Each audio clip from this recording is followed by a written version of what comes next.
Hello dears. അപ്പോൾ ഇന്ന് നമുക്ക് നമ്മുടെ പീരിയോഡിക് ടേബിളിലെ ഹൈലി റിയാക്റ്റീവ് ആയിട്ടുള്ള ഒരാളുണ്ട്. ആരാണത്?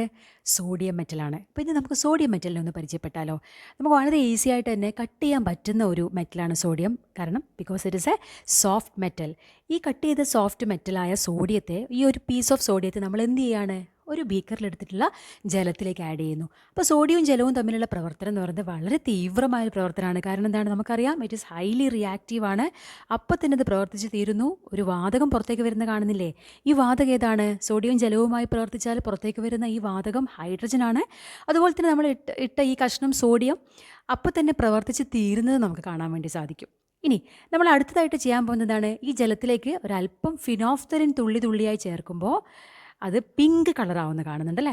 അപ്പോൾ എന്താണ് ഈ പിങ്ക് കളറാവുന്നതിൻ്റെ കാരണം? എപ്പോഴാണ് ഫിനോഫ്തലിൻ പിങ്ക് കളറാവുക? പിങ്ക് കളർ തരിക ഫിനോഫ്തലിൻ ആൽക്കലിയിലേക്ക് ആഡ് ചെയ്യുമ്പോഴാണ്.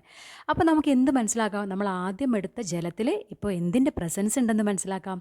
ആൽക്കലിയുടെ പ്രസൻസ് ഉണ്ട്. ഏത് ആൽക്കലിയാണ് ഇവിടെ ഉണ്ടാവുന്നത്? സോഡിയവും ജലവും തമ്മിൽ പ്രവർത്തിച്ചിട്ട് സോഡിയം ഹൈഡ്രോക്സൈഡ് എന്ന് പറയുന്ന ആൽക്കലിയാണ് ഉണ്ടാവുന്നത്. Okay, thank you.